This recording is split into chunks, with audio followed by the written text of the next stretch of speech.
Good evening. Hey. Before the lights, well, I can't see most of you yet, but before the lights came on, I worked out I pretty much know all of you. Yeah, back to mine later. So thanks for coming. Thank you very much. This is going to be, for those of you who are at the spoken word, this is going to be different. There's going to be somebody else interrupting me. For those, so by round of cheer, Bollocks. Hey! By round of cheer, people who don't listen to the podcast. Hey! Fair enough. I'll take that. And by round of cheer, who's not here? 5 people apparently. And when you've only sold 25 tickets, that's a lot. But fuck it, let's carry on. So, ladies and gentlemen, without further ado, let's address the elephant in the room, or as he is otherwise known, friend of the show, all the way from Texas via Dublin, Godless! He's here! He's here! He's real! It's not just me putting on an American accent. You don't want to hear me try to do my accent, so that's it. No. Hey, everybody! Hey! You have no idea how freaked out I am. Not half as freaked out as he was when I suggested this. I think it took him about a day to say yes. Yeah, but the whole time I'm like, oh yeah, that won't be so bad. Yeah, all right, I can see that, no problem. And then it's like the 2 weeks leading up to getting here, I'm like, oh my god, I don't think I've crapped. Which for you is the kind of opposite state, isn't it? Really? It totally is. Like, I'm totally irregular, but I've been doing this like intermittent fasting thing, which is so cool because it used to be that I was like just skipping meals, but now it turns out I'm intermittent fasting, which is like a totally different but the same thing. Yeah. Or that's another word called paralyzing nerves. Yes, that's the other thing. Yeah. So let me give you a rundown of. This feels so much like the two Ronnies. It's untrue. One of the old people there, which is all of you. Which is all of you. Yeah, save your heckling for being funny. Here's your rundown, kids, of what's going to be happening. We've got 1, 2, 3, 4, 5 topics. Okay. Well, first off, we're going to be starting with our 2018 albums of the year. In between that, there's going to be 3 topics that we're going to discuss that we'll get to one by one, and we'll move on when we feel that we've properly discussed them. So we might not get through all 3. Welcome, come in. Sorry. No, it's all right. It's not class. Sorry I'm late. You paid. You come, you don't come, you roll up after an hour. No, don't give a shit. Yeah, this is like college. It's like we're lecturers, right? Well, you're dressed as a lecturer, or lecturers. I'm not quite sure which one it is. Sorry. Anyway, so we're gonna do 2018 album of the year. We're gonna finish off with 2019 predictions. In between, there's 3 topics to cover, but we might not, actually get around to covering all 3. Now, as I think it said on the poster or on the promotional stuff that comes with this, we will finish up with a kind of Q&A, but essentially it is the whole night. It is a Q&A.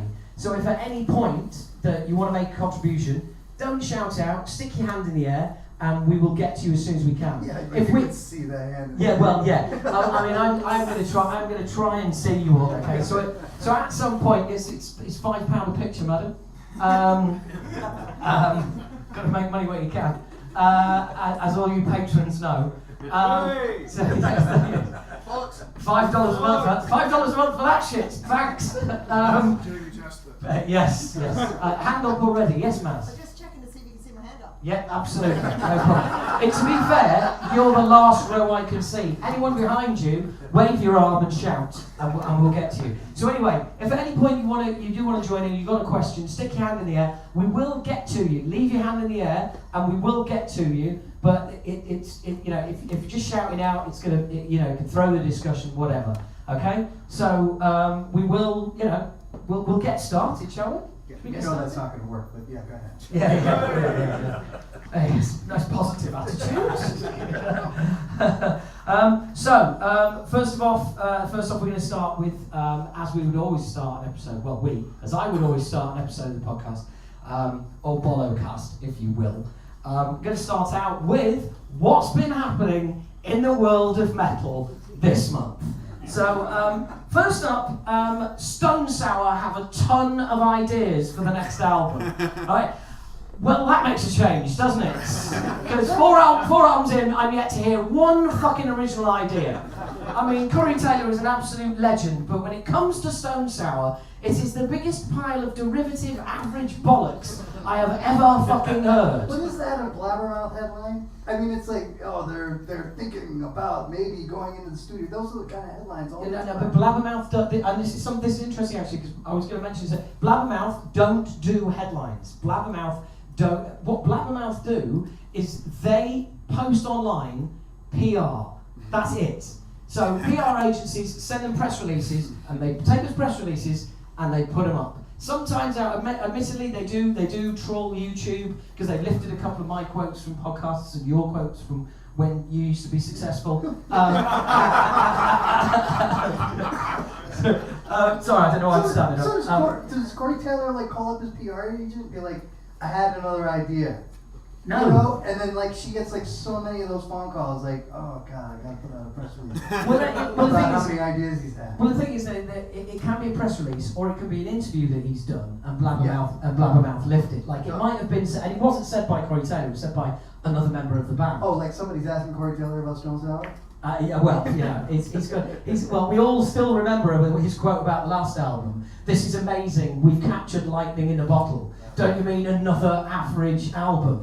You know. I feel so bad because I think I don't know if I've ever admitted this publicly, but I don't think I've ever heard a single note of Stone Sour. I've never like just put on Stone. Anytime I want to hear Corey Taylor, I just go, Slipknot. Yeah. I'm done. Good. You got it done. Yeah. I'm just having to take the Is there anything like really like redeeming about Stone Sour? I don't know, because nobody's ever even sold me on the idea that you got to try this. It's always I've been. never heard it. Yeah. No, it's just not worth listening to, frankly. It's the rock equivalent of beige. Right, shut up, Pete. You're not allowed to be funnier than us. Thanks for coming by. Well, you do have to appreciate the side project. No, not you with your band. No. Actually, it's funny you should say that, because that leads us on to our next topic. The next topic is Nightwish singer Tarja Turunen on the benefits of being a solo artist. There's nobody telling me what I should do. Yes, that's why it's going to be shit. As people vouch, so half the point of why bands spend their entire times arguing and eventually split due to creative differences is it's for the greater good. Yeah. It's about keeping egos in check. That's how a band works. The minute you have a fucking solo pile of shit. I mean, without wanting to throw too many stones. Soulfly, anybody? Really? Come on, you're not allowed to talk bad about Max Cavalera. It's just average. So, are you a Soulfly fan? Sepultura, bucket, That's the point. Max has never written a riff that can't be improved by Andreas. Simple as that, right? And that's just. It's just a fact. It's just, and he refused, and he was too busy to guest on our new album, so he's a cunt. He's not. Gloria wrote me a really nice email saying that's. I told her the story because when I did the interview with him, give me a big hug and he was saying I think if any of you heard it, he was like, yeah, I'm a metal slut, and I was like, well, in that case, you're going to be on the new Acid Rain album. I'm taking that as an offer. And I told Gloria the story on an email, and she emailed me back and went, oh, that's really funny. No. Whatever your name is, I can't remember. No. But that's fine. So anyway, yeah. So the next item I know everyone's going to be excited about. There's going to be a new The Who album and US tour. It was just the vague mutterings of somebody going, fuck off. I mean, really? I don't want to presage anything, but like, if you get excited about Metallica saying that they're going to make a new album, but you boo the Who getting together, there's no difference between the two at this point. There's like 12 years of difference between the two. 12 years and a handful of very questionable Google searches. Between the two. You're the man for questionable Google searches. Anyone Googled Godless? It's fucking insane. He's not in the first 100. It's really weird. As are we all. And so then, you know, what else has happened in the world of metal? In other words, the next headline from Blabbermouth that I found. I mean, this is, underneath it says Blabbermouth just print press releases, but I've already done that. This genuine headline, I'm sure some of you may have seen it.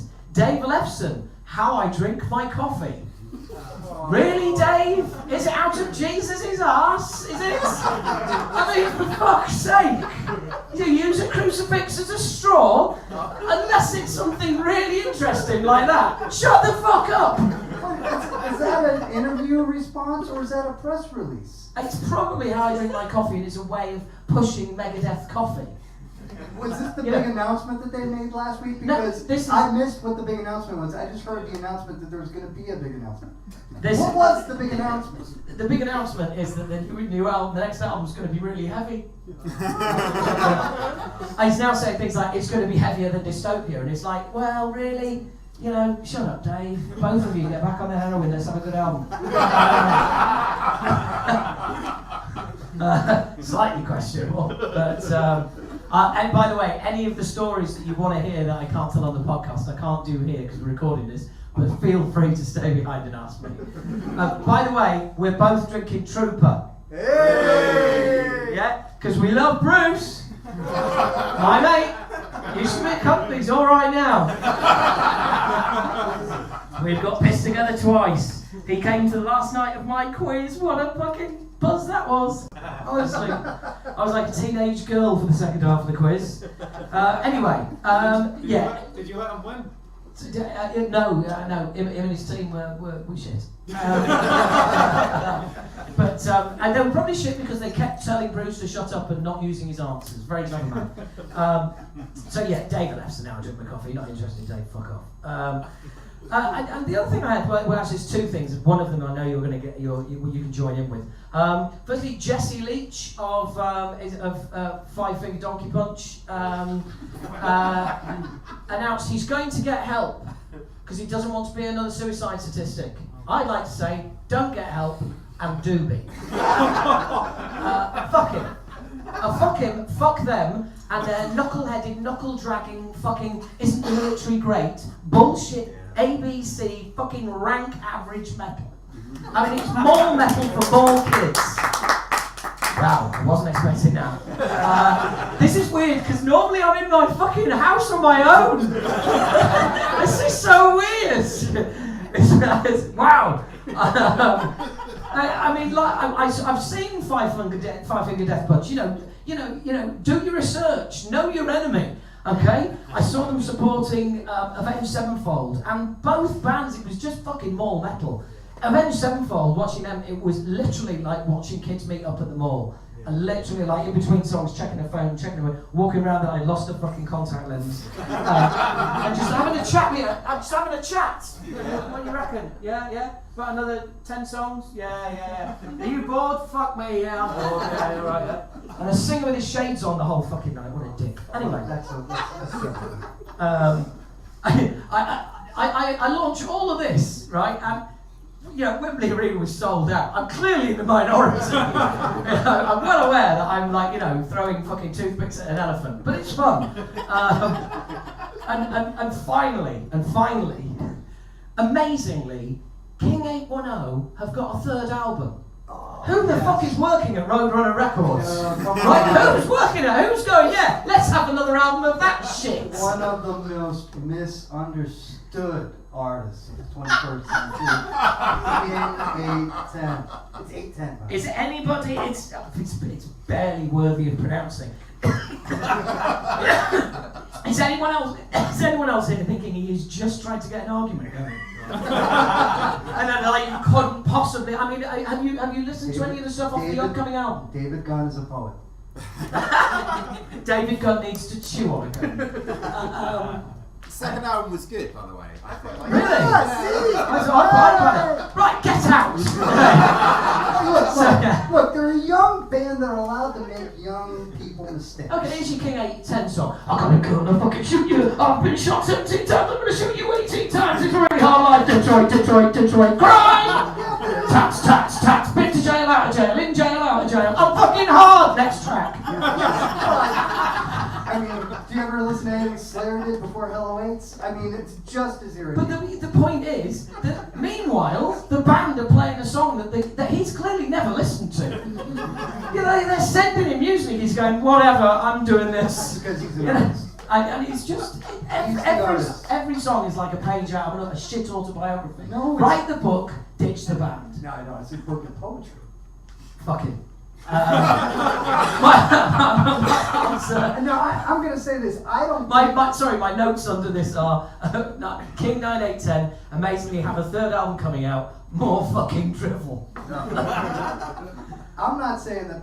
I will say this: that perhaps metal is not the best vehicle for David Gunn, right? But the man is an artist and a poet, and I respect his contribution, and I think that we all benefit from the fact that he's chosen this genre in which to shower his talent upon us. It's fantastic. What I loved was the news story when they said that despite the difficulties the band were facing, they were still going to be in Bloodstock, and the difficulties was one of the band was arrested at the border for gun possession. That's not a difficulty. That's having a member of the band who's a cunt. Oh, well done for getting over the difficulties. Look, did you leave it behind? Are the difficulties over now? He's in jail. 15 years from now, all of us will be better off for David Gunn. We'll be dead, Dad. Yeah, but at least it won't be his. Well, maybe it'll be his fault. I'd just like to point out, I think that's Gondor's getting heckled by his own son. I can't swear to that, but I think that's what that was. Well, at least your balls work. I haven't got any kids that I know of. Work. This is literally two men drinking beer, talking shit, isn't it? It's the right beer. Right. Okay. So let's get straight into not first topic. Well, first topic I suppose proper, which is 2018 albums of the year. I'm going to start with my. We basically got our top three, and I've got to say I struggled to make a top five. For me, it's been a pretty poor year. And I'm sure other people. Was it now? Sometimes I find that it's my personal life or other shit that makes it so. You know your wife's here, yes, right? But who says that? It could be like career shit. It could be like any kind of shit. But it's like, oh, that's what's affecting my ability to appreciate great art this year. I love how you're so introspective. I just think it's been a shit year for the musicians. I think it's the fault of the music it's everybody industry. else's fault. Yeah, absolutely. How could I be to blame? I don't know. I must be visiting the wrong websites. It's been for me. It's been a really it's really cool. Yeah, I know you're reaching to say something. So I'll start with and this is not in any particular order, although there is a standout number one for me. In fact, this is in a particular order. This is 3, 2, 1. So my third would be Decapitated Anti-Cult. Playing with them next month, which is going to be a buzz. Not that we'll see them, probably be in a van on the motorway. Lucky you. When they hit the stage. But I discovered them on this album, and it's absolutely superb for a bunch of guys uncharged with rape.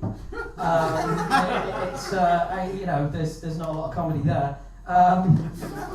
For anybody, really. But did you feel uncomfortable giving it a shot? No, not at all. In fact, I wish I could remember the name of the guest who I had on the podcast who said that, he said it's fucking brilliant, give it a listen. And I went home, dug it out and listened to it. I was like, wow, Chris that is. McGarrett. Thank you very much, mate. Thank you. I didn't give it a chance. Really? Didn't give it a chance. And So you've only got to be accused of something for you to no, just not go, necessarily. It's just that I know that going into it, there's going to be so much sort of shit in my brain of guilt and wondering what if and whatever. And I just when there's so I disagree with you. I think this was another amazing year for music. There was so much other stuff to listen to. I was like, geez, I don't know if I'm going to spend time. I'd rather listen to New Revocation. But to be fair, well, Revocation might have got in there if there was. The problem I found with Revocation was there's like that album has great moments, but it has no great songs. And a lot of the time I go like, oh yeah, I love this bit, and then they'd be like, oh, that song's still going, or am I in another song? It blew me away initially, just purely for the musicianship and some of the epic songwriting. And Rivers Now was another example of another great band from the same sort of area of the room that Decapitated come from. It's like, what? I'd rather hang out with Rivers Now. You know what I mean? Right. Okay. I feel safe there. Fair enough. Yeah. Fair enough. So exactly what I want out of my music, right? Oh yeah, safety. My metal. Yeah. I went to the wrong genre, didn't I? So what's your number 3? Number 3, redeeming themselves from a previous career, trying desperately to make good music while worshiping Jesus. Under Oath. They got clean, they got rid of the Jesus, and this album, Erase Me, is absolutely... A sellout Christian metal band? No, it's a reverse sellout. They're not selling anywhere near... that's the point I'm making, right? No. I could have a go at them before for being Jesus metal. Yeah. Now I'm going to have them a go for not being Jesus metal. They're fucking sellouts. No, but it's the opposite. They're selling less than they did, and selling less tickets, less albums, less streams than they did with Jesus. I'm telling you. It sounds like bullshit to me. You can't all believe in Jesus and then all not believe in Jesus. Some of them still believe in Jesus, and they've been outvoted by the ones who don't believe in Jesus anymore. Or it's a situation where there's a couple of them are still playing with Jesus, but they're not believing in Jesus, and eventually they talk the rest of them into not believing in Jesus either. Or maybe just the one guy who writes the lyrics doesn't believe in Jesus anymore. The rest of them are like, hey, but we all still believe in Jesus. And he's like, well, write some fucking lyrics. They're like, well, we can't write lyrics. He said, well, we're not Jesus anymore then, are we? Yeah, right, yeah. I don't know. However it works, there's no Jesus. What a ringing endorsement. Well, basically go out and get any album that has not got Jesus in its metal, right? And boom. What's amazing about all 3 of my picks, all 3 of them, right? I can see them. Yes, all 3 of my picks are bands that just tapped into something real and were willing to express it. So much of this, so many bands are just bored of dragons and, let's all be strong and we're all gonna fight together and all this vague shit. And what I really, really want is somebody to go, I'm going through some shit and this is exactly what I'm going through. And they all did it, and they did it really, really well. And I love it. Okay, fair enough. I'm not going to argue with that. I agree with that sentiment. Exactly. I mean, it's a... Right, okay, it's taken 25 minutes to agree with you. Awesome. They didn't come in for that. So the second on my list is The Crown, Cobra Speed Venom. Probably contains one of the songs of the year for me, which is We Avenge. Funnily enough, having slagged off Blabbermouth, discovered them via Blabbermouth. They, I know, have done many albums that I haven't gone back and checked out yet. Yeah, they've been around forever, right? 20 years ago? Well, no, they had a bit of a gap. Did they? But absolutely, just a brilliant album. I mean, I'm not a big death metal fan. And are you guys familiar with this band or this album? Have you guys heard of The Crown? Yeah. Just by round of cheer, who discovered it through listening to the podcast? Yeah. Okay, cool. Who knew about it anyway? The same people go, no. Brilliant. Same job executed twice. It's anybody like me who was like, fucking hell, this is great. I'm really blown away by it. And also because it does something that death metal doesn't normally do, which is there's other influences in there. And that was what drew me to it from the Blabbermouth review, where it said when they do death metal, they do it as well as anyone, but they also do other stuff. And I just thought, right, now I'm interested. And I think it's awesome. And funny enough, to pick up on what you were saying about these guys, it's not all death and dragons and stuff like that. And there is some shit that's real, bro. No, when we were talking earlier about me, you were like, there's total prong influence here. I'm listening to it, I hear creator influence all over the place. Is there any, like, artist that you think is influential on the Crown that would be, I don't know, not 80 years old? Probably not. Cause, like, Well, they are men of a certain age. Didn't make my list, but like an album that or a band that had one of the best albums of the year, mostly because I heard them popping up in all the other bands that I really liked, is an Al Rock. Like, it's almost unlistenable stuff. It's the stuff I love to throw on when somebody goes, yeah, I don't know if I like metal or not. I don't know. Oh, you hear this, you're gonna love it. It's brutal. But like, I hear what they're doing. I hear what they're doing, like in all these other albums, and it's freaking great. So I was curious whether you heard any of All Night Rock in your No, I That's didn't. too bad. That's too bad.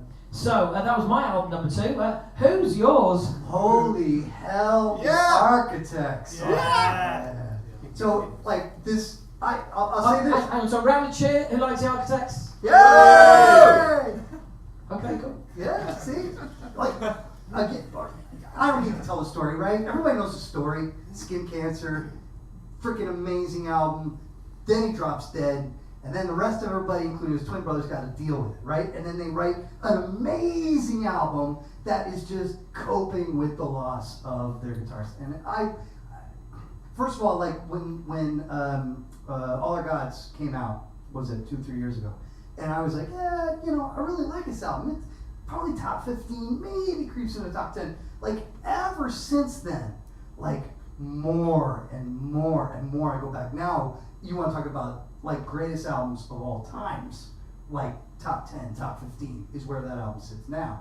And so I went into this year going, geez, if they do put out another album, it's going to be album of the year. And to say that it actually came at number 2 is almost a disappointment, which is saying a hell of a lot. And it's a freaking amazing, amazing album. It does have a couple weak spots, but I'm afraid for the ghost of the guitarist, because like he's got to hear that and going, geez, I wasn't contributing that much after all. That's so good. One thing I will say there is that sometimes I think a couple of weak spots is no bad thing, because it just adds to the overall texture of an album, because it makes you appreciate the other stuff even more. I mean, that's a great album coming out this year. Ride the Lightning, Sorry, the Lightning, Trapped Under Ice. There's always going to be something on there that kind of makes you appreciate the genius of the rest of it, where it's not quite reached that level. And I completely and totally understand what you're talking about with the whole, skin cancer, death, etc. I mean, that is amazing. And right from the heart, and I can absolutely get on board with all of that. Apart from, the music. But to, song structures are all over the place. It's fucking awful. But again, that I can appreciate something because it has value and it's brilliantly executed. Just because I don't like it and I don't get it, I'm not going to say, well, that's shit, unless it's a Christian metal band. But in all seriousness, I think that's kind of where we are now with the internet. Is basically, if people don't like something, then it is shit, definitively shit, and people will just hammer home their opinions as facts and use phrases like, I think you'll find most people think ... and to try and bring in a load of invisible people on their side of the argument to try and give it more weight, because they don't have enough faith in their own argument. But I can absolutely. I mean, again, you're going to see them at Wembley Arena tomorrow. They're obviously, they're obviously very popular. They're obviously huge. I mean, and here we are. What I will say though is that personally I disagree with you 100%, and think is shit. This idea that you cannot go out and say my opinion's right and your opinion is wrong. Oh no, I didn't say that. I said that people stating their opinions as facts. Yes, my opinion's fact.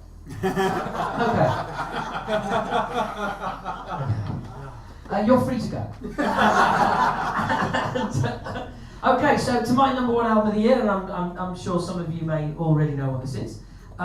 It is it's Kamikaze by Eminem. It is to me Eminem is a genius. He's this generation's Elvis. He is a white guy doing black music, being incredibly successful with it, being more successful than any black artist doing that kind of music, which is exactly what Elvis did. The reason why he caused such great controversy is that everything he was doing had been going on in hip hop for years. The fact that he was white, so white kids started buying his stuff and taking it home to the suburbs, and then white parents went, "Oh my God, this is terrible." It's like, well, that's been going on for a decade. Kamikaze is a response to his previous album, which was released 10 months previously. I mean, who the fuck puts out 2 albums in the space of 10 months? Eminem. Because he was so annoyed with the critical bashing he got on his last album. Some of the wordplay, some of the rhyming, some of the double meaning is fucking incredible. And I listened to that album to the studio, spent all day recording vocals, spent the journey home listening to it, and kept doing that because I found it so inspiring. The guy is just next level fucking amazing.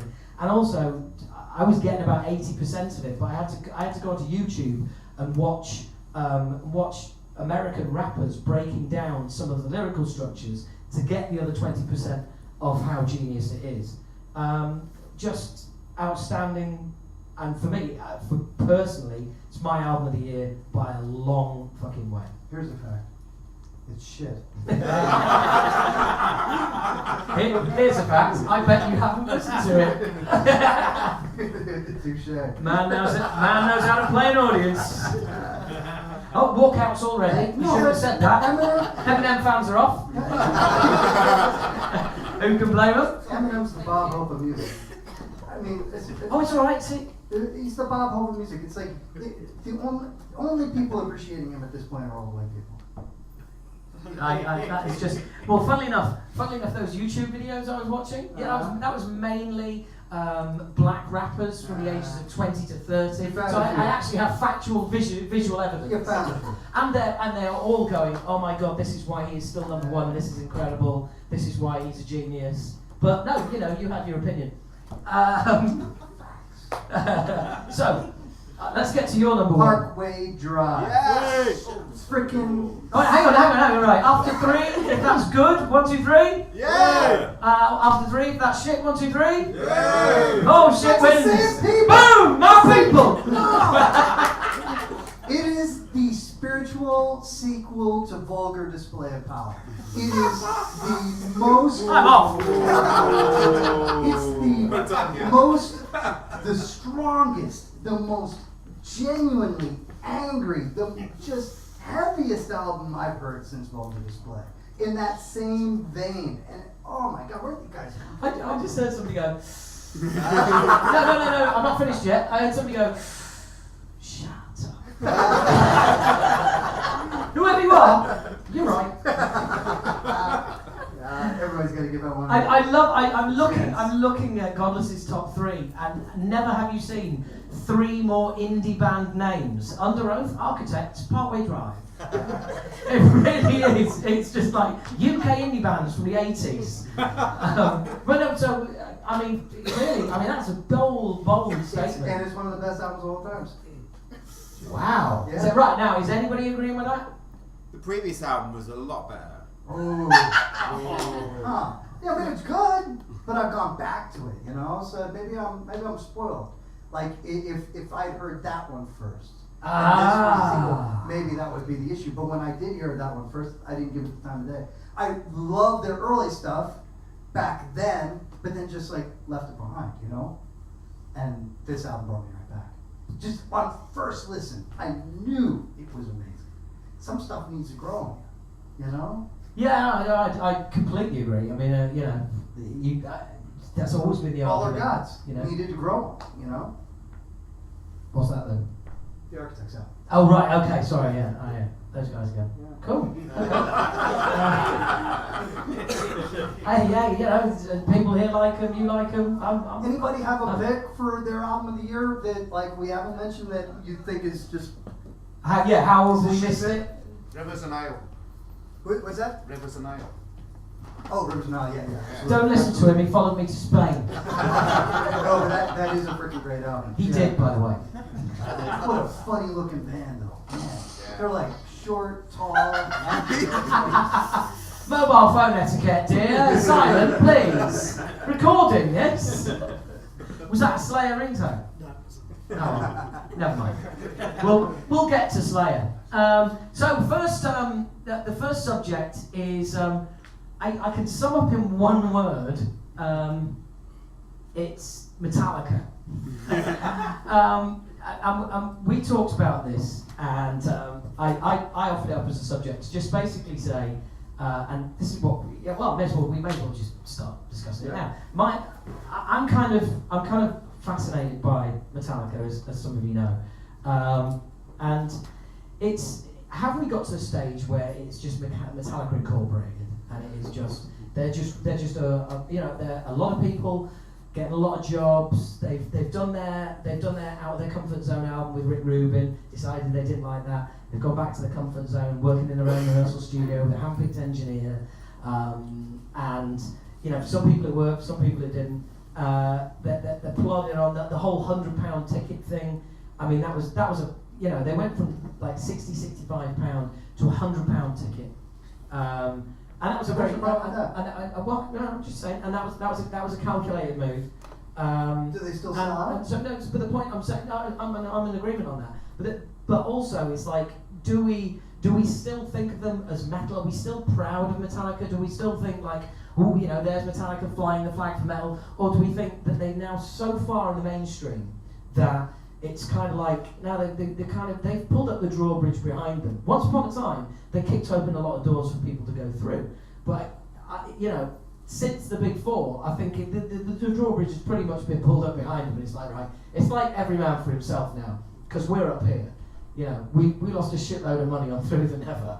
Yeah, and we need to do a lot of fucking gigs at £100 a ticket. You know, so much so they've done their UK tour, and they've gone like, we can go back to the UK, we can milk it a bit more, cut the stadium shows. So where are you with them? I mean, you know what rich people need more than anything else? More money. More money. Yeah. That's all that. It's like the line in The Simpsons where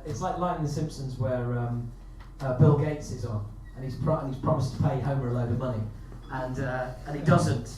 And Homer goes, "Where's my money?" And Bill Gates just goes, "Well, I didn't become a millionaire by writing a load of checks." You know, it's like, it's basically that. Yeah. Yeah, and I don't think they owe anybody anything at this point. I mean, they've done their, you know, they tried to make the album they wanted to do with the. Hardline. No, the Death by Missing. no, the dude. Ride the Lightning. The dead dude. Lou Reed. Lou Reed, yeah. They tried to make the album of Lou Reed, and, you know, like, everybody shat on him for it. The dead dude. Lou Reed. Yeah, that's what Lou Reed's famous for, isn't it? Yeah, being dead. But yeah, like that's the album they wanted to do. That is the album that, you know, Kirk Hammett's like, oh my God, I was in tears and all the rest of it. Yeah, lots of people were in tears. He wasn't the only one. and so everybody shat on him for it. The way I look at it, Metallica have to do the albums now that they feel they have to do, rather than the albums that they want to do, and therefore they owe nobody nothing. Yeah, I mean, I think when the history of Metallica is written, the biggest fuck up in their entire career will be Through the Never, because, you know, they entered into an industry they entered into an industry that isn't their industry, and they thought that they could just do the whole cocky Metallica thing, and, you know, they didn't want to work with a studio who'd interfere, and Same they thing happened fucked to you themselves. with Rattle and Hum. I mean, you know, it's happened over and over again, and that's all good. My feeling is that Metallica's just old and boring.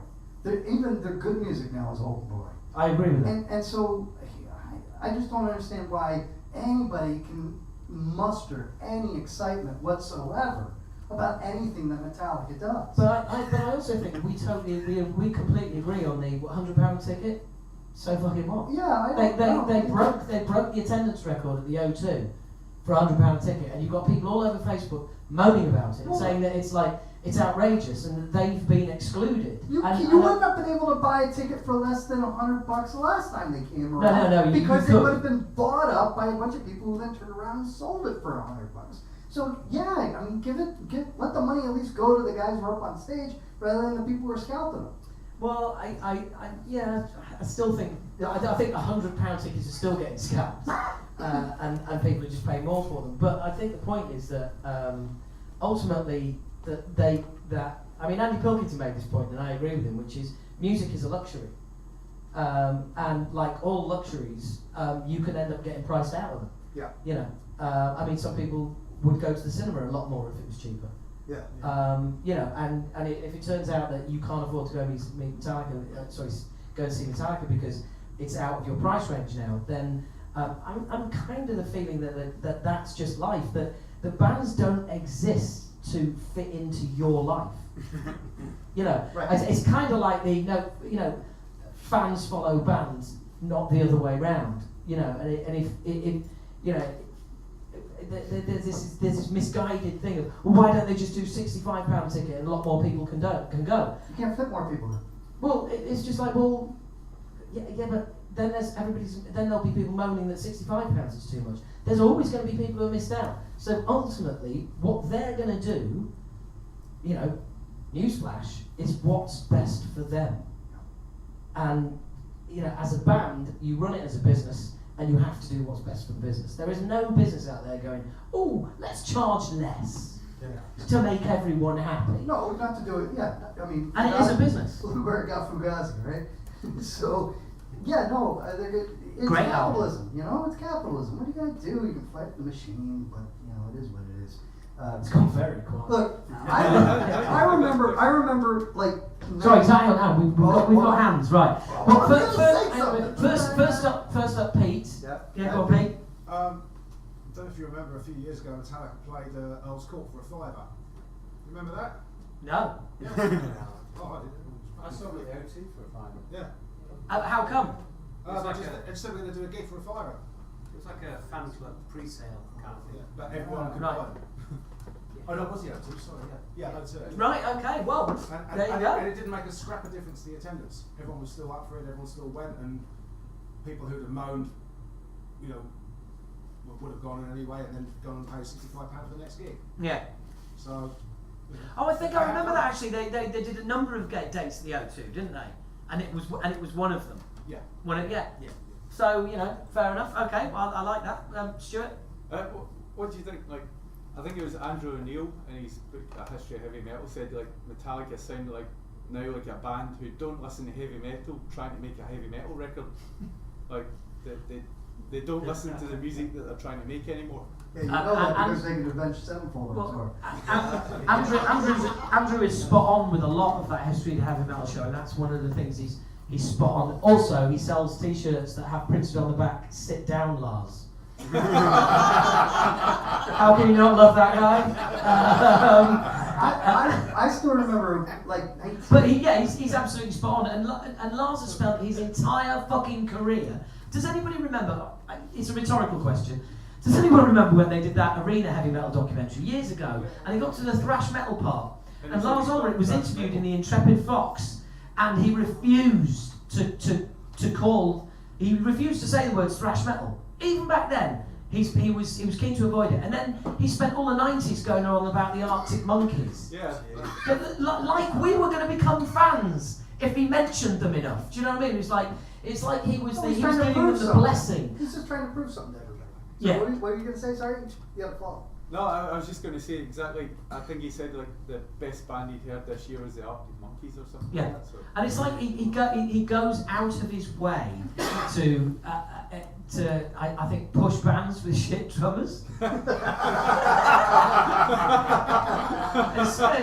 mean, yeah, I'm sure there's no ulterior motive there. You know. I don't know what the experience was here in England with Metallica, but like, all right, not to date myself too much, but all right, 1990, 1989. He's younger than me. you know, you saw somebody with a metal up your ass T-shirt walking down the street, and it was like you were a member of like this secret club, you know. Now, granted, they were still gonna hit amphitheater and pack the damn thing, but it was like this. They weren't on MTV. They weren't. You know, you couldn't find the album in the regular, you know, big chain record store, you know, all that sort of thing. It was a secret club, and there was like a real coolness to it. In other words, like how Slayer are now. Well, meanwhile, like 3 weeks ago, I'm in Dublin, and on the side of a freaking bus is the Metallica logo, the public bus. I'm like, this. A Metallica bus? Right. I'm getting on that! Well, no, but see that. Where's it go? Drumville? That should be the reaction. It's £100 a ticket and goes nowhere. For 2 hours. Yeah, oh, totally. That's why I do comedy. Well, I think I'll let you finish.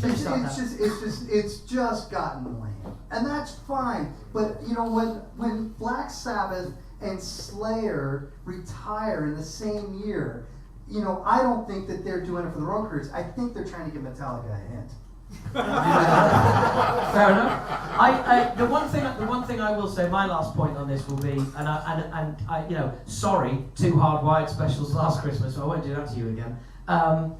Is that I had a lot of people were going like, oh, but it's amazing, Hardwired, like James is doing harmonies, and you can hear all these bits, and you can hear the influences. Any of you who've heard the Guitar Hero version of Death Magnetic will realise that James was actually doing harmonies on that album as well. It's just that once it was brick walls, you couldn't fucking hear them. That album is amazing. I know I've said it so many times, but I'll say it again. That album is amazing. The Guitar Hero version is incredible. It sounds like Ride the Lightning in parts. You know nothing. You know nothing, Godless. I will get to my point. My point was that people are going like, oh, but I'm really loving Hardwired. You know, I can hear a bit. I can hear Thin Lizzy, and I can hear Sabbath and Lizzy. Like, that's not Metallica. The whole point of Metallica has always been that they equal the sum of their influences without sounding like their influences. They sound like Metallica. That's why they're the biggest fucking metal band ever. And the minute you start listening to Metallica and hearing new influences, they've lost their fucking way. Simple as that. What you're listening to now is a Metallica cover band. They are the best Metallica cover band out there, but they are a Metallica cover band. I don't want to go rabbit holing on this, but like... It's too late for that now. but I mean, it's like whenever I hear, like... Can I just say, going rabbit holing is just... I got a mental image of that. It's just when I hear you on your show, and then I hear other people, and they're like, oh, album of the year, Metallica, Hardwired, and then I'll see all these lists this year. Oh my God, the greatest album of the year is the new Judas Priest. It's just, oh, you gotta be kidding me. No! Satan's at the door! Look, Quick bit of Judas Priest for you there. Nobody who's been doing this for 30 freaking years has anything interesting to say now. I'll just put it down. Okay, mic drop. Mic drop. Right, nice work, mate. You got a round of applause there. Yeah. Bastard. Present company excluded. Yeah. I was applauding that shit. Next topic is, are social justice warriors ruining metal? Do we have time for this one? Are we doing okay on time? We're halfway through, believe it or not. Alright. That's about right. Okay. Yeah, that's cool. So now I was kind of like about this topic because I don't think it's as big a thing in this country as it is in the States, and also I think it's kind of like, it's one of those things that exists online but isn't a big deal in real life. You know, a bit like feminism. It's a joke. That's genuinely a joke. It's a joke. Did that lady ever come back from the toilet, by the way?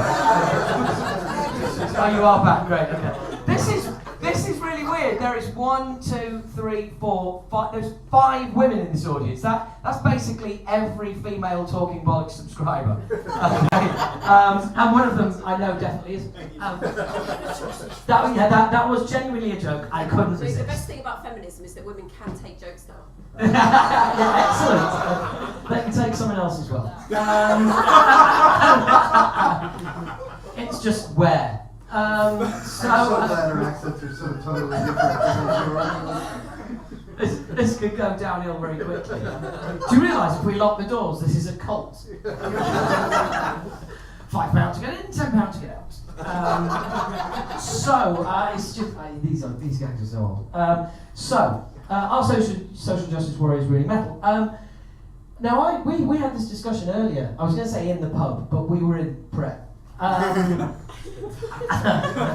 want to be too pissed, because we're a couple of old men. Our social justice warrior, and I was kind of like, well, I'm not sure if this is a topic or not, but you felt it was, and well, the only reason is that you see it often happening where, like, a festival promoter will get a lot of flack for booking a band that may have, I don't know, Nazi history or accusations of sexual assault, the other stuff that the social justice warriors we supporting decapitated. Yeah, we social justice warriors would object to, and then the promoters will then get rid of the bands, and then there's this and then everybody shows up except for the band that got kicked off. No. And it is affecting things because then and it comes offline because tours are booked and labels decide what bands are going to sign, and some of the choices that are being made by industry that then come down to those of us who listen to the music are the result of pressures from people based on these histories that some of these bands may have. What I'd say is that this is nothing new. I think it's individuals' ability to separate the person making the music from. For instance, G.G. Allen was like pretty much insane, but that doesn't mean that you can't listen to his music and enjoy it. Billy Milano has got some pretty unpleasant beliefs and said some pretty unpleasant things, but it doesn't mean that you don't. SOD, Speak English or Die, is basically a racist album title. But did anybody here back in the day when they got Speak English or Die think that was racist? No. With a big fucking cartoon cover on it? There was one yes. No. It was Pete. But again, I think it's it's more about the. I'm going to go ahead and say it because there's probably none here. I think it's millennials' inability to separate individuals' art from who's making the art and the art. And we live in a world whereby being offended is basically a fucking Olympic sport. And I've said this before, I'll say it again. The great thing about the internet is everyone has a voice. The worst thing about the internet is that you realise everyone should not have a voice, and it's just I think, are they ruining metal? I don't know about ruining metal. I think social justice warriors are everywhere and they are there to moan about everything. But I still think they are a minority that the industry keep at bay. Yeah, this is where you're wrong, right? So let's go back in time, right?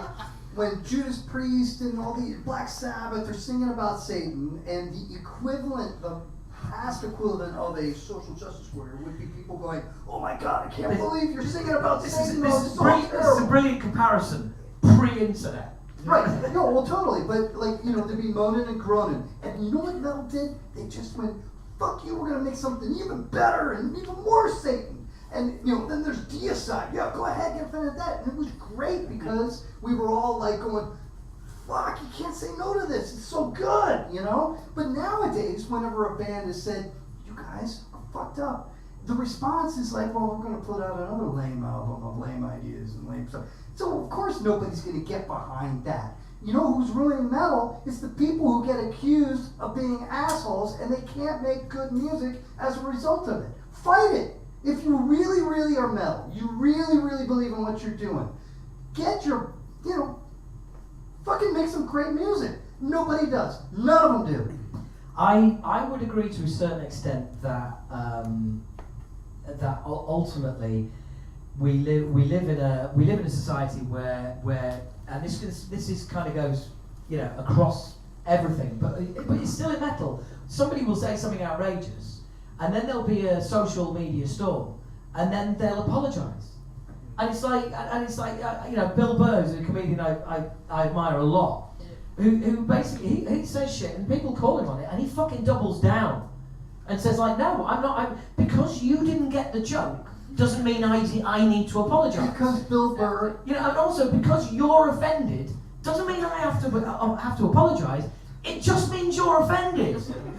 That's it. Your power ends there. You live in a society where you are allowed to be offended. You don't get taken out and shot in the streets. You should celebrate the fact that you're able to be offended. And we actually have a hand in the air there. oh, I'm getting interrupted again. Awesome! A similar thing like going to acting, like all these people that are getting put down for playing people out of their religion or race, or Bryan Cranston recently got knocked down for playing a disabled man. Surely that's his job as an actor. He to got play knocked someone down else. for playing a disabled man. Yeah, It's a poor choice of words. But he shouldn't get shot down for playing someone who's disabled just because he's disabled. Yeah, I mean, I actually think Crazy. that That's was his job to act that position. No, I agree, but I think the criticism was more that the guy who played, because that's a remake, and the criticism was more that the guy who played his role before did a better job, and he was disabled. But yeah, I mean, I see where you're coming from. I'm not familiar with Bill Burr, right? But I'm going to assume He says based on hi. with your appreciation for him, he's probably an intelligent person, right? Who when somebody Not attacks really, him, not really. right? But then you look at the metal equivalent is Nails, right? Where he gets accused of saying something stupid, and then his response is to be even dumber. And I don't know how anybody can get excited about Nails because the dude is dumber than those people who are accusing him of doing dumb shit. What was so great about, let's go back to Judas Priest being in court over the fact that these two kids shot themselves in the face over backward, messages or whatever, is Judas Priest was smarter than the assholes that were accusing him. The best line about that whole Judas Priest trial was Bill Hicks back in the day when he said, "What band wants their audience dead?" Where's the future in that? I knew this was a shit topic. Let's move on. It wasn't it? So we'll move on to the topic where I said, yeah, I'm not sure I'm going to have anything to say on this because this is all in your domain. No. Let's go right to it. Let's go right to that one. These two are both your fucking topics. Yes, they but are. no, if you want to do some more on No, SJWs, I'm sorry. yeah, Let's it's go. just we're running out of time. Yeah, go ahead. Okay, cool. So the next topic is the evolution of metal vocals. Godless, over to you. Well, I'm loving the fact. We can go. Don't let me forget to mention Dance Gavin Dance, and how great they are, right? But this is what I did not sign up for this. what is amazing about what's been happening over the last 15 years is the way that the metal vocals are blending post Burton Bell of the most influential and yet underrated metal band of all times, Fear Factory, the inventors of Gent, and Burton Bell doing the thanks for that. Yeah, well, and Burton Bell doing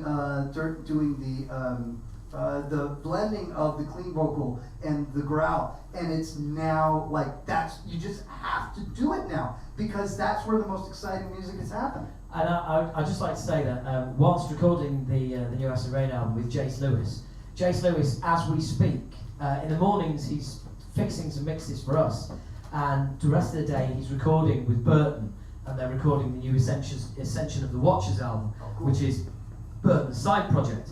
And Jace is a childhood huge Fear Factory fan, and we were both saying, and Jace says he actually says this to Burton. He completely and totally blames him for the whole growling and singing vocal style, and absolutely gives him shit for it.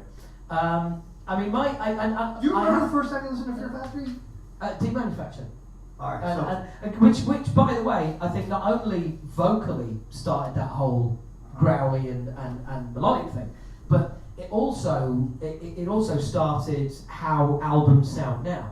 You know, it was the first major metal Pro Tools to fuck album, but it was done in a way because you hear Fear Factory and you think Terminator, you know, and it was the first album that kind of really just sounded mechanical, and he started that whole thing. And I personally, I kind of feel that the best, the pinnacle of your growly vocal and your singy vocal, I don't think anybody does it better than Corey Taylor as one person. But we've now got to a stage where some bands have got two singers, and one guy is growling and one guy is doing the singing, and it's just like, what the fuck? There's like no consistency. Because it's like I can understand in the band going like, hey, what a great idea when you're all looking inwards. But from a listener's point of view, it's like, well, you know, what the fuck's going on now? One guy does the verses, one guy does the choruses. That kind of throws me out. This is it. Burton Bell, as great and influential as he is a shitty singer, right? Because he can't be great. You cannot be truly great. I'm never going to slag anybody off for being a shit singer. Right. Well, so that's never going to happen. But like, I got a buddy. He manages a strip club, right? Like, this will be interesting. There are some really talented strippers. I did sign up for this. There are some really talented strippers in that strip club, but not one of them does he say, "Hey, when you're done with the shift, would you mind doing the books?" You know what I mean? They're good at that. The accountant is good at that. Those are two very different things. The growl is very different from the clean vocals. Corey Taylor. You get somebody who's great at clean vocals, Corey Taylor. and you get somebody who's great at the growl, and you're good to go. Dance Gavin Dance is an amazing, amazing version of that. You cannot imagine the clean vocal guy trying to growl. It would sound like shit. But his clean vocal is absolutely perfect. Fantastic, unique, interesting, and in my estimation, like one of the best vocals in the world today. By round of cheer, who has heard Gavin Dance? Woo! One guy goes, yeah. I mean, I saw they were on the download bill, and I was thinking, bottles of piss are coming back this year. For those of you who haven't heard Dance Gavin Dance, right? They sound like something that Godless would like. Okay, it's utter fucking dog shit. My mind is going blank at the moment, right? It has absolutely no musical value whatsoever. It's like a pop band have popped into the studio, and we're going to do some metal today, and I really hope this works. You go to Spotify, Google Play, iTunes, whatever the number one song is. I can't remember spend any money. Right? You hit the play button. There is nothing. It is absolutely. It's one of those irrefutable songs. Irrefutable. There is nobody who can listen to that and go, yeah, no, that's no good. That's no good. You press play, dogs are running away. It's like Angel of Death, right? I don't care who you are. I don't care what you think. You do realise there's no barrier, don't you? You hear this. You know, you just hear that. You go, fuck. That sounded better than anything else. So not good. I mean, you know, I admire the commitment. I mean, they are toilets. Oh, I mean, like probably the kind of thing that you listen to and go, is this what it's come to? Is this where we're at? Is this where we are now? This is playing. You know, what was Donington? Yeah, it just fucking. Thank God for bands that are good, that say, you know what, I hear this, but I can do something awesome and different that nobody's heard before. You talk about Metallica sounding like their influences instead of sounding like an amalgamation. Dance Gavin Dance are one of the few bands today that are doing something completely different that totally fits that mold. Dance Gavin Dance are Metallica circa 1988 to 1992. He's right. What they've done is they've taken Metallica 1980, 1982, and they've cleverly blended it with a big bowl of shit. It's kind of like when you were talking now, I was thinking of their musical references, and to me, it sounds like marketing. It's the sound of marketing. Are you It's the kidding? it's the sound of somebody calculatingly going, if we take this chord progression and we take these pop sensibilities and we blend it with just the right amount of guitar, we might be able to come up with something that will have cross-genre appeal. And I think we could possibly, I think we can sell some of this, definitely. We'll be able to play the pop festivals, we'll be able to play the rock festivals, we might even be able to play the metal festivals. And ultimately, to me, it sounds like music designed by a committee. Nope. Nope.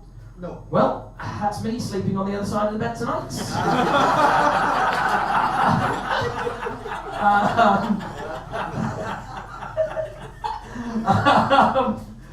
I'm really glad you didn't get that. Okay. Topic of the evolution of the metal vocals, to say that like the great vocalists of today, which, all right, Corey Taylor, great, Mike Patton, great, but not really, neither of them really relevant. Mike Patton, one of the greatest vocalists in the world, but also one of the biggest wastes of talent, because he's just spent so much time going. And it's just like, really, Mike? Is this the guy that sang Sunday? You know, is this the guy that sang Edge of the World? Which is just, he's got this amazing soulful voice, and he never wants to fucking use it. It is an absolutely crying shame that he doesn't let those pipes loose more occasionally. Isn't that amazing how like, these great artists, you just can't wrangle them the way you want them to? Well, It is what it is. I think it's a waste of artistry. I think it's a waste of talent. Well, yes, agreed, but Wow, we agree. the greatness comes from that stubbornness. The greatness comes from, like, there's no way that Mike Patton would have made Mr. Bungle, would have and done, you know, three amazing albums and one meh album from Mr. Bungle, would have not done freaking Angel Dust and just said, no guys, this is how it's gonna be. Unless he was also the guy who's gonna be like, no, I ain't doing shit, I'm gonna squeal like a pig for 10 years. Fair enough. It's the same dude. I'm gonna squeal like a pig for 10 years. Are we all thinking of the same movie right now? Squeal like a pig! You got a real pretty mouth. So on. Yeah, we are. We're all pretty much of an age in here, aren't we? And without just talking about the growling and the high vocals, Yeah. there's also the Cookie Monster vocal style that you know I'm not a fan. I gotta say What would be an example of that? What do you mean by Cookie Monster vocal? Well, are you the only person in here who doesn't know what I mean? No, I mean, if you're talking about like. I mean, they're like. So, but death metal in general, or is it more specific than that? No, don't start. Don't get me started on Dave. Don't get me started on old Dave Blythe, eh? Good old Dave. Shit singer, shit from great interview, brilliant photographer. Sorry, got off topic. Actually, let's just go off topic for a minute. Okay. Are you a Life of Agony? Are you a Lamb of God fan? Yes, I like Lamb of God a lot. Yeah, absolutely. Red Okay. Man, one of the best songs ever. Great, you know, it's like everything. And the is last one one- of the best ever. And the last, See this table? One of the best tables ever. the last album I thought was fantastic because it was this, you know, it was Randy's. I can hear people going, oh no. No, it was Randy's. Hey, John's walking out. Fuck this. Had enough. Yeah, fucking him and his best ever. What's this? It Best was walkout ever. Another example of one of those bands that, like, you know, Randy was just going to tell you exactly what he went through in jail. I read the autobiography of his experience in the. Sorry, I left out. Great photographer, great author, great interviewer. Shit for a man, shit vocalist. What? Yeah. Just Shit for a man, you said? shit for a man? No, it's a what did you say? Shit front man. Front man. Oh, front man. Shit for a man. Not tonight, darling. Great band, great vocalist, one of my favorite vocalists. Absolutely. Really? Yep. I can't stand He it. knows his limitations. Sounds like a and dog yet- in a box. And he still tries to push it, you know? And he's extremely open about what he thinks his limitations are. Well, I'm glad he is because I can hear them, Yeah. and that's coming from me. So, okay, are we done? Are we Yeah, done? alright. Okay, we're done. Right, okay. So, yeah, good night. Let's finish it. So when John comes back in, everyone's like, lights are on. It's like, oh, you missed that. Yeah. Finally, any contributions on the metal vocal? By the way, anybody got anything to chuck in about that? Yeah. Who do you think is the best metal vocalist now? Oh, that's a good one. Nobody. The correct Nobody answer wants to was insult the correct you. answer was me. Cunts. Thanks. Fucking hell. Not inviting you lot again. Pete. Yeah, you're talking about double acts doing, one doing the clean, one doing the dirty vocals. Yeah. What about Extreme Noise Terror? Far back as about 85. Both doing dirty vocals, just different dirty. Yeah, no, see, I can roll with that. That worked. Yeah, no, I can roll with that. Early Carcass, yeah.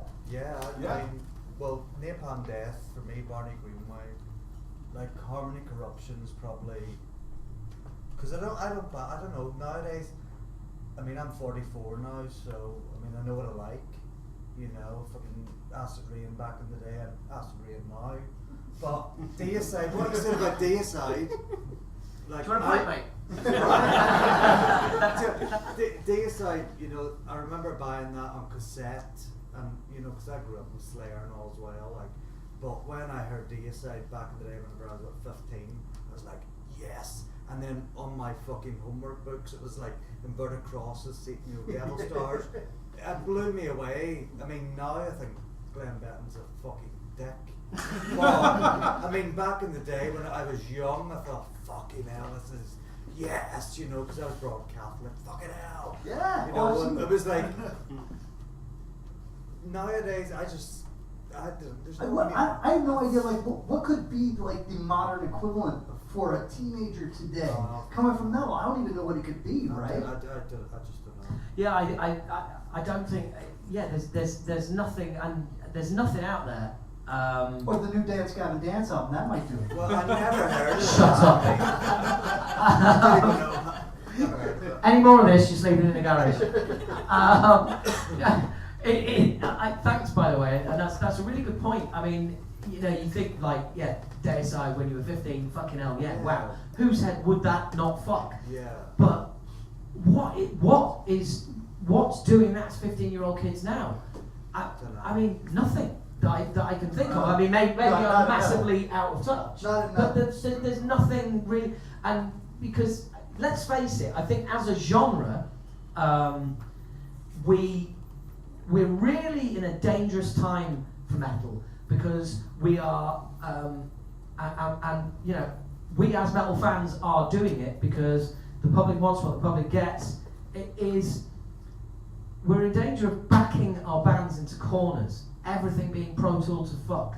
Everything being, our ears are now educated to listen to drums that are on a grid, and every single beat is moved onto a grid to make it absolutely perfect.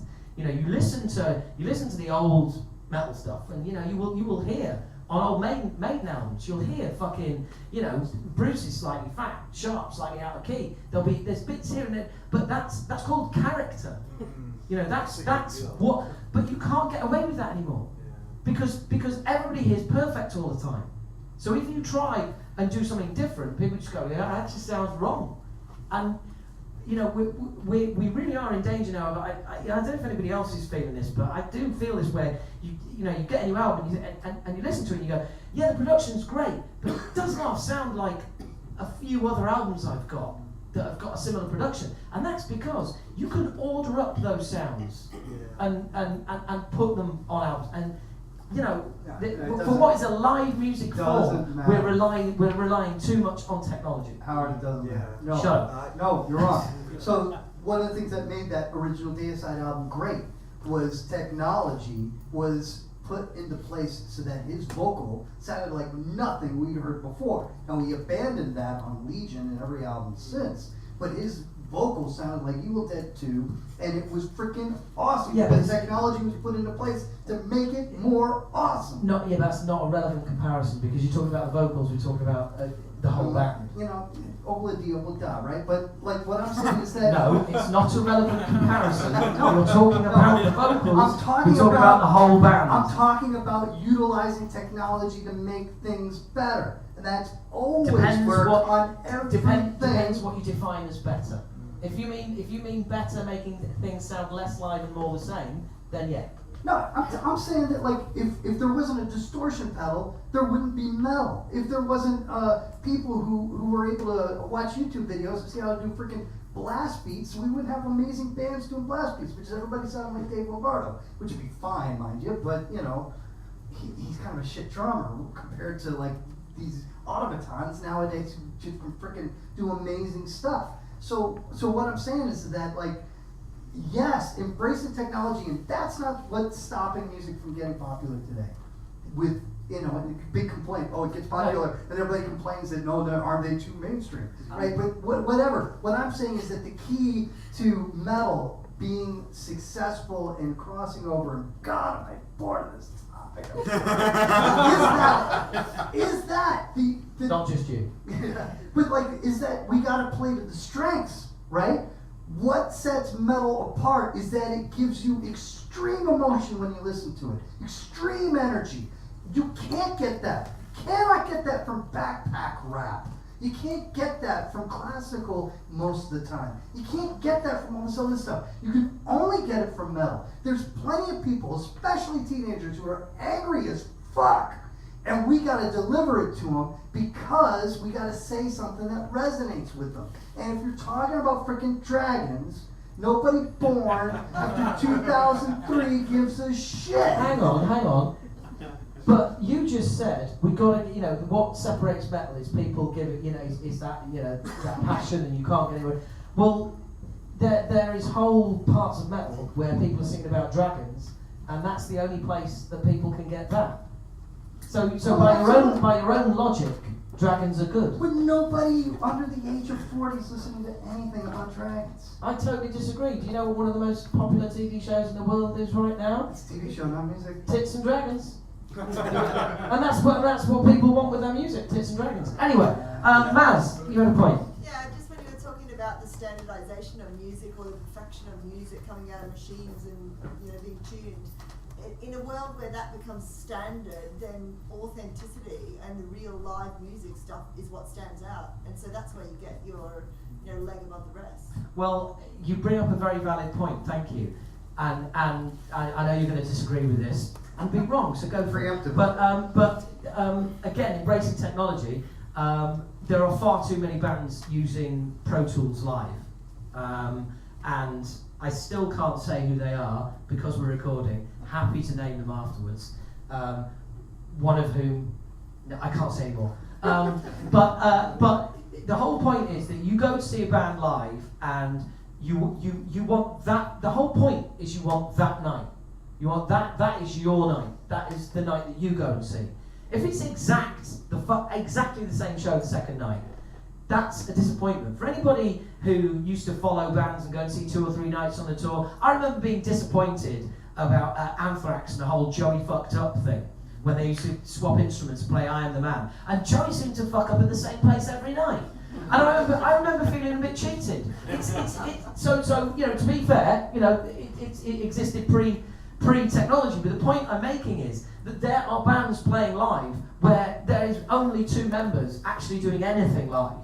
And the whole, to me, that's not playing live. That is, you should be refunding fucking tickets. Yeah. If people fuck up, that's what people take home. It's like, oh, we went to see so-and-so, yeah, and you'll never guess what happened. It's like, so-and-so fucked up in it was great, the band took the piss out of him. You know, that's what makes it memorable. Not going and listening to the album with 4 of them stood there and going, oh, it was amazing, it sounded just like the album. No. Don't go. Don't go. And you go down that route, and you're going to end up people selling virtual reality tickets and people sitting in their houses and just watching the gig, because there's no point in going, because you know what it's going to be like. It's going to be like the CD, so you may as well just sit at home, listen to it on your surround sound system, stick your virtual reality goggles on, boom! Job done. That's where we're heading. Cheers to Milli Vanilli, one of the most influential. Yeah. Cheers. But no, like we've got no time. We've got 10 minutes left. Okay, go on then. Go on then. Go on then. No, okay. No, you've got their sympathies. Go on. No, go ahead. No. Save it for Patreon subscribers. Like there's anybody here who isn't.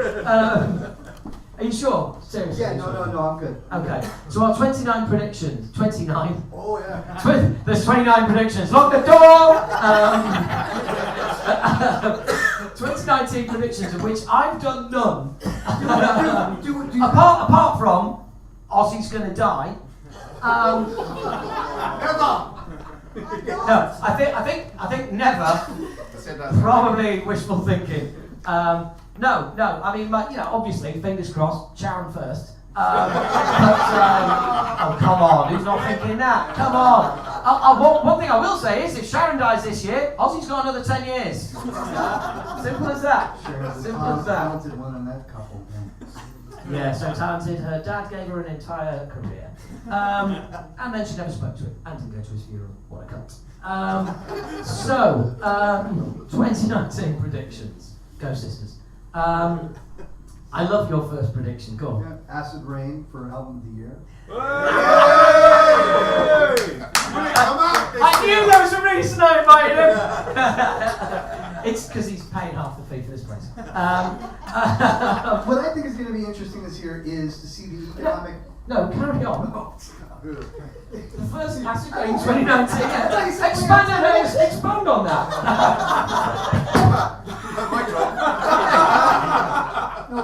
No, seriously. Acid Rain 2019 album of the year.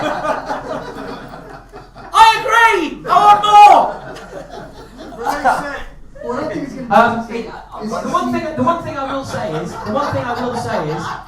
well, possibly, if it comes out in 2019. Yeah. Of course it will. Fingers crossed. That's the prediction. We're not going to go as far as but it'll hopefully You can't, come out, yeah. you know. No, but I think it's going to be interesting to see the impact this year on that both America's isolationism and Brexit is going to have on the music industry in general, and then how that's going to impact touring and how that's going to impact the way that people that record labels try to promote their artists, and whether it's going to be more sort of provincial instead of what's been great over the last 15 or so years. It's like, oh, this band from Poland is amazing, this band from Japan is amazing, and we're turned on to so much stuff, and they're able to tour and their audience audiences grow worldwide, and whether stuff like this is going to just leave architects in the UK and American bands will stay in the States, and we won't see as much spreading internationally as what we'd have seen over the last 15 years. Sorry guys, I forgot to tell him not to mention Brexit. We are so done with it. Next topic. Thanks though. Yeah, I think Ghost and Avenged Sevenfold will go on tour together this year, and That's awesome because that's if the a bomb side of goes the off, apocalypse. double results. By round of cheer, Ghost fans? Yes. Yes. Yes. Jesus, do we agree on Ghost? Oh my God! It's the worst thing ever. Yes! Yes. It's literally, it's like the Alex Harvey band crossed with the marketing of Merciful Fate.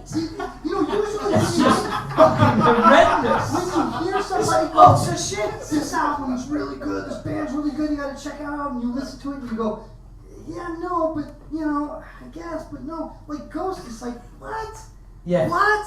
Yeah, it is. You first time you hear Ghost, having seen the pictures, you go, oh, this MP3 is corrupt. It's something else. I'll download some more songs. Oh shit! This is for real. What the fuck's going on? Obviously, Down with the Satan, I'm totally cool with it. I love the Down whole, with the Satan. I love the whole. The Satan, not any Satan. The Satan. I love the whole thing with the costumes on stage and the whole thing. Cosplay. Totally into it. Yeah, cosplay all you want. Ghost play. But then It's like someone's trying to recreate the Rocky Horror soundtrack at gunpoint. oh, It's not that good. Knob point, I maybe. mean, the only thing worse is Avenged Sevenfold. Absolutely. Yeah. Yeah, I mean, Ghost is, Pete. I'm starting to have a slight grudging fucking admiration for the lead bastard. I don't even know his name. I'm not gonna do him the credit of looking his name up. Where he's had a plan and the guy's selling out arenas, headlining festivals, and everything else. And it is so calculated, and he's been taken to court by his ex-bandmates, and they all lost. And they lost because they knew what they were getting into, and they got all fucking upset about it when they got booted and changed because they didn't think he'd follow through on it ever. They thought once they were in, and now we've got an album under a belt, he's never going to do that. He's never going to boot us all out. Oh shit, you haven't got a job. And then right, I have a bunch of other people. They sound exactly the same. Yeah, and it just, because he writes everything. Yeah, so it just sort of just showed you weren't worth that much. I mean, I hate to say it, but that's how that goes. Yeah, no, absolutely. But it's amazing the how shit one man's vision is. But it's worked. But it is. But the thing is, it is kind of like it's kind of like it brings us full circle to me saying like solo projects are shit. No, you need other people there to tell you what's right and what's wrong. He clearly doesn't. But ultimately, what's he got? A shit band. Yeah, it's terrible. But I mean, what the fuck does he care, right? He's selling out arenas, like you said. Yeah. Well, great, but we all think we're shit, so that's would fair like enough. to see more people take that as an influence. Like more people putting together bands with like this singular vision and this singular idea, and actually making good music. Now that would be influential, and that would be interesting to see how that works and and I think this is a great genre for it. Well, my other prediction for 2019, I have you on record saying that in 2018 there would be a Skid Row reunion. Yep. Yeah, that's Sebastian Bach. I tweeted Sebastian Bach slagging off Skid Row. Did we put money on that bet? Yeah, we put money on it, and I've much? given you the opportunity to double down on it. How much did I bet? I think you bet your house. Or Or your firstborn, which you're just set to hand over tonight. Don't worry, got a space in the boot. And shackles. And there's a nice Swedish family who've agreed to pay quite a lot for him. So my prediction is that there's going to be no Skid Row reunion. Now you either need to pay up or double down. Well, what was the bet? I can't remember how much. Firstborn. I can't. It is a pretty solid bet. I can't. Let's say Totally solid. let's say it was £10. I don't know. Alright. But You got that. I presume you're going to double down. I mean, yeah, absolutely, because I think it will happen. Not a chance. Absolutely. To be fair. But I'm going to say I'd have to extend it through 2020. But to be fair, I think we're possibly the only two people who actually give a shit about it. Yeah. Everyone else is just like, whatever. I don't care if they all die in fire, whatever. Have they even put out an album since Slave to the Grind? Should we just move on? Fuck them. Any predictions from you guys for 2019? Tool album. Tool album. That's a grave prediction. There will be a Tool album. I don't think there will be. Apparently it's all recorded. It's just mixing now, and which is where we're at the moment as well. We've got 4 songs nearly Are you really finished. excited for it And though?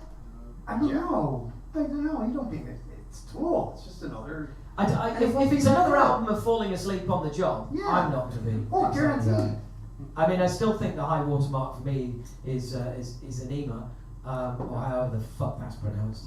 I know for some people it's 10,000 days and stuff like that, which for me is like vicarious and falls It's an asleep through the rest excuse of to it. tour. That's all that album's going to be. An excuse to tour. I'll be there.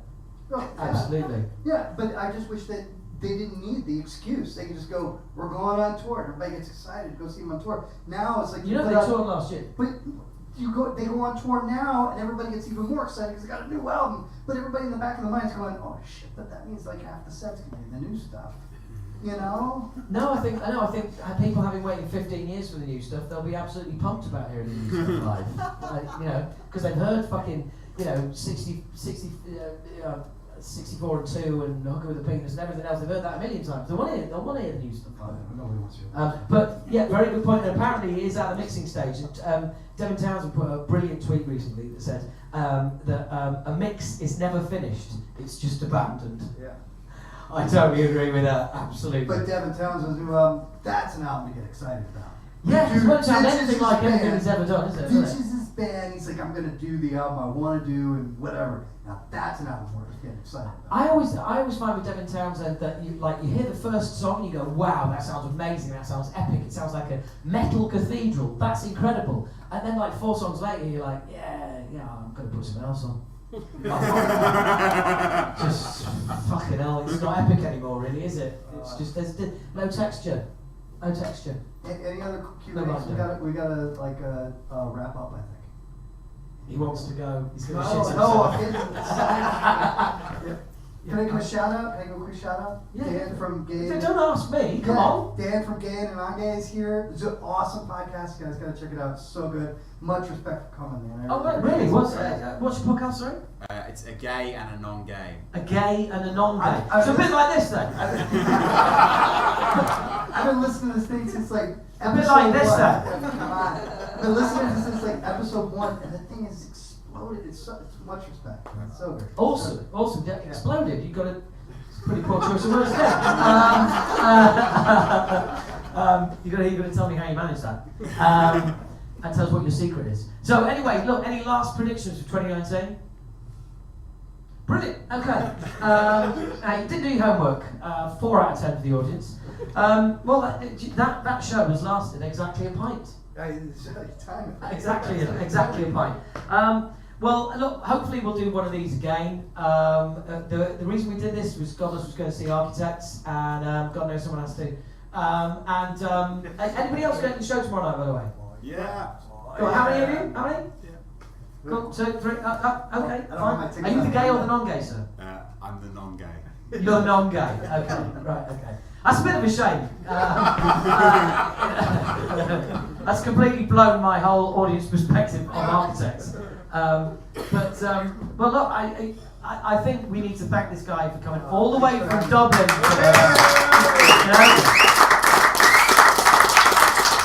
It's all about you, baby. It's all about you. For those of you who remember the podcast that we did just after he had split with Bearded Ape. No, it was ditched by. Yeah, ditched by the fat bearded twat who's now a thin non-bearded guy. You wouldn't recognise him if you walked past you in the street. Much respect to Chuck. Yeah, no, it's awesome. He's extended his life. He has. He was going to die soon. Well, he was just a typical American. Massively overweight, big beard, likes guns, smokes. Could be president. He's too well educated for that. But yeah, some of you will have heard the podcast where I was just saying to him, you should do a podcast. I know some of you might have you on occasionally. And I still think he should do a podcast, of his own, not leech off other people. Or just regularly come on talking bollocks a lot more. Well, do we think he should do that? Yeah, I do indeed. I get bored of the sound of my own voice, and it's nice occasionally to hear somebody, with a whiny American accent and an incredibly poor taste in music to join in. But seriously, let's give it up for Godless one more time. Thank you very much, guys. It's been an absolute pleasure. Thank you all for coming. We really appreciate it. Thank you very much. Good night.